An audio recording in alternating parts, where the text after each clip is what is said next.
Story Rishikesh की है। ऋषिकेश में जब पुराना आश्रम हुआ करता था, गंगा के इस पार काली कमली वाला जो आश्रम था, वहाँ की बात है। तब गुरुजी वहाँ से एडवांस कोर्सेज होते थे, फिर डेली गुरुजी शाम को वहाँ से गंगा किनारे आते हुए जो 80 कुटीर है उस तरफ जाते थे और वहाँ पर जाके गुरुजी बैठते थे। ये डेली रूटीन था गुरुजी का। शाम को हुआ और निकले। तो एक दिन ऐसे जा रहे थे, गुरुजी का आसन मेरे पास था, मैं गुरुजी के साथ चल रहा था। गुरुजी जा रहे थे और साथ में धीरेन्द्र ब्रह्मचारी जो संत है वो सब गुरुजी के साथ थे। वो भगवे कपड़े वाले अपना झोला लटका के, और फिर और एक उनके साथ संत थे। ऐसे 2 संत थे और गुरुजी थे। तो जहाँ पर बैठते हैं चलते चलते वहाँ गए, पर एक लेवल पे सबको रोक देते हैं कि भाई आगे कोई ना जाए। फिर गुरुजी आके जाके, तब मेरे पास आसन था तो मैं गया और जहाँ बैठते वहाँ गुरुजी का आसन बिछाया और फिर हम पीछे जाके खड़े हो गए। तो वो 2 जो संत थे वो भी गुरुजी के बाजू में बैठ गए, जिनके हाथ में झोला था, वो झोले लेके बैठे थे। और फिर गंगा के तट पर ऐसे मस्ती से पैर हिलाते हुए गुरुजी और वो बातें कर रहे थे। हम पीछे खड़ के रह के गुरुजी को देख रहे थे। फिर गुरुजी ने कहा कि बैठ जाइए यहाँ पीछे। तो मैं बस थोड़े स्टेप पीछे गुरुजी के पीछे मैं बैठ गया। फिर थोड़ी देर ऐसे ही बैठे रहे, वो नदी का प्रवाह चलता रहा, नदी को देखते रहे। फिर साइलेंट में सब कुछ चलता रहा, means enjoying the nature and river. फिर करीब 2-3 मिनट के बाद वो साथ में जो धीरेन्द्र ब्रह्मचारी जो भी संत थे, उन्होंने अपने झोले से नींबू निकाले,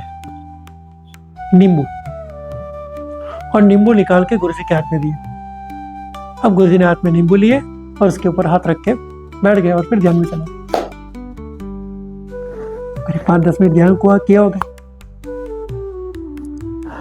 अब ऐसे करके ध्यान में चले गए। और अब जब गुरुजी के साथ होते हैं तो मैं खुली आंख रख के ही रहना पड़ता है, क्योंकि कभी गुरुजी कभी भी उठ जाते हैं। तो हम ही आंख बंद करके बैठे, हम खुली आंख से बस ऐसे गंगा जी को देखते थे, गुरुजी को देखते थे और बस खुश होते थे कि बस बढ़िया, सब ब्यूटीफुल सब चल रहा था। तो थोड़ी देर में गुरुजी ने आंखें खोली तो मुझे पास बुलाया। यहाँ वो बाज पीछे बैठा था, पास हाथ लाओ। ऐसा करके हाथ, वो जो नींबू रखे थे ना वहाँ बादाम हो गए, आलमंड। इतनी सारी आलमंड उन्होंने मेरे हाथ से हाथ में दे दी। तो ऐसे बोला, एक ऑब्वियस क्वेश्चन होता है जब ऐसा कुछ होता है, तो हम भी वो क्या, मैं गुरुजी क्या करूँ, निकल जाता है कि मुझे क्या कर रहा है इसका। मैं हाँ बांटो सबको, अच्छा।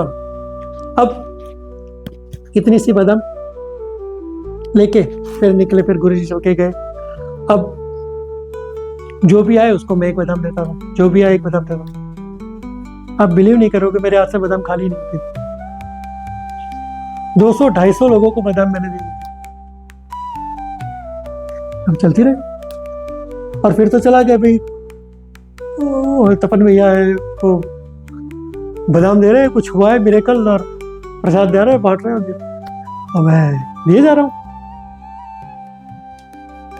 मेरे मन में जब भाव आया, मैं चलते चलते रूम तक पहुंचा। तो बोला बस 2-3 बचे तब मैं रूम पे चला जाऊंगा। ये थॉट आया, उसके बाद बादाम कम होनी शुरू हुई और 2-3 बचे।